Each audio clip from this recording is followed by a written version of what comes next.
Quand on a travaillé le spectacle, à l'époque, donc on a créé le spectacle, donc Idiot, il y a 7 ans. On avait fait on avait fait un mois de lecture de tout le livre.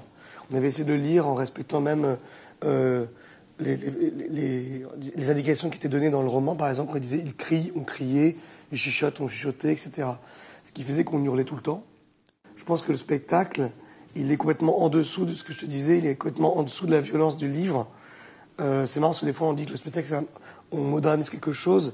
Je pense que le roman, et c'est pour ça que j'ai voulu travailler sur l'Idiot, est extrêmement violent et moderne et cruel, quoi. Et que je pense même que mon spectacle est encore en dessous de la folie, de la démesure, de la violence, de l'humour aussi, du roman, quoi. Donc on essaie de se tendre vers ça.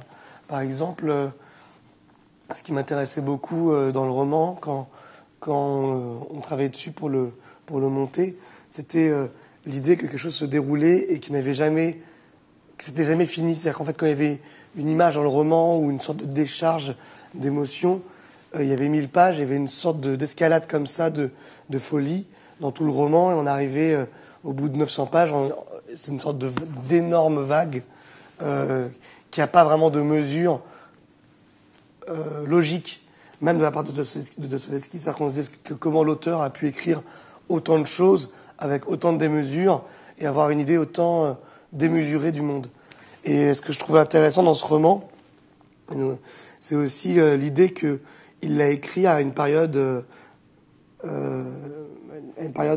l'histoire, en fait, où il y avait beaucoup de découvertes technologiques, où beaucoup d'idées comme le crédit, le socialisme, le capitalisme se créent, des idées comme ça politiques qui se sont créées en fait à cette époque. Donc c'est une sorte de grand trouble. C'est-à-dire que oui, voilà, il y a beaucoup d'idées qui arrivent, et donc du coup l'Idiot, il est comme rempli toutes ces idées-là, qui sont des idées, des espoirs aussi, des choses aussi qui vont être enterrées, en tout cas des débuts de pensée.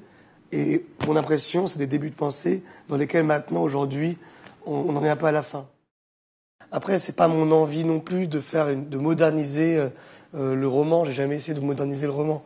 C'est comme une sorte de parole, comme un frère qui serait là et qui serait vivant et pour moi, donc le roman, c'est une sorte de matière vivante avec une parole vivante. Comme là maintenant, je vous parle. Pour moi, Dostoevsky nous a parlé et c'est aussi vivant que quelqu'un qui serait là et qui nous dit ça. Donc du coup, j'essaie d'en faire quelque chose de complètement présent pour moi. La scénographie, toute la machinerie, etc., c'est aussi une façon de recréer une sorte de tour de magie tous les soirs et d'emmener les acteurs vers une sorte de démesure, même s'ils ne sont pas dedans, parce que c'est très dur d'être dans une sorte de démesure, de paroles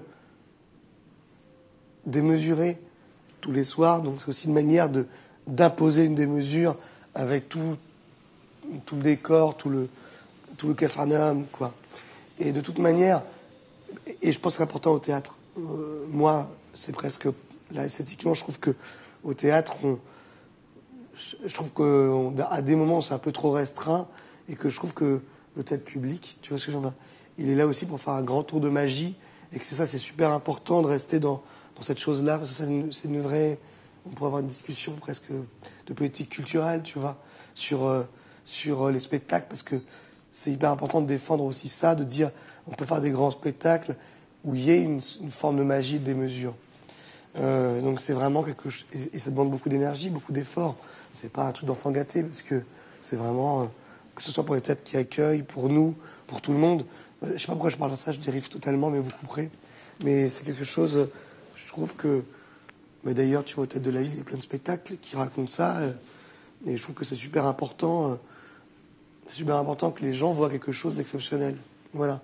Et il y a cette énergie-là, pareil, dans cette idée d'exception, ou dans cette idée que ce qu'on fait chaque soir est peut-être pas reproduisible à l'infini. Et notre énergie qu'on a aujourd'hui et maintenant, elle ne sera pas là toute notre vie. Et du coup, je pense aussi qu'on reprend le spectacle pour se prouver qu'on a encore l'énergie et aussi pour dire après ça, faut qu'on s'enterre. Mais on s'est retrouvés dans une petite salle à lire l'Idiot et à se faire remplir par l'Idiot, et positivement et négativement, parce que c'est un roman très très très noir. C'est-à-dire que c'est un roman d'une noirceur. Quand on rentre vraiment dedans, je pense pas que le public, quand ils viennent, il va voir que c'est noir, mais il ne peut pas être rempli au point où on a été rempli de cette noirceur, parce que quand on lit le roman très longtemps, on voit qu'il y a une sorte de lac noir énorme, de sorte de quelque chose qui est très très gluant en fait dans le roman. Mais dans cette glu, il y a une sorte d'espoir de guerre énorme.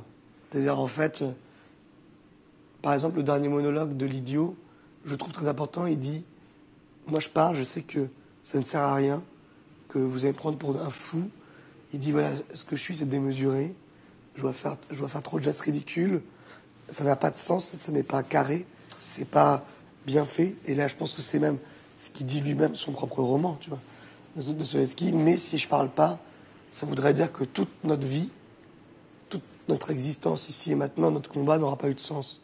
Quand on fait un spectacle, on le fait nous-mêmes pour être plus grand que nous-mêmes. Donc on essaie d'être plus grand que nous, de mettre plus de vie ou d'être en état de survie par rapport aux autres. Et par contre, les autres devant ça, moi, quand je fais des spectacles, c'est très triste, etc., mais c'est comme un besoin d'étreinte. C'est-à-dire que je me dis, j'essaie d'ouvrir mes bras, je sais pas, il y a un truc d'étreinte, quoi. Maintenant, cette étreinte-là, elle peut paraître dégoûtante à des gens. Donc du coup, il y a des gens qui partent en courant. Mais je trouve que cette chose-là, elle est... ouais, je pense qu'elle est restée pure en moi et qu'elle est restée pure dans le public.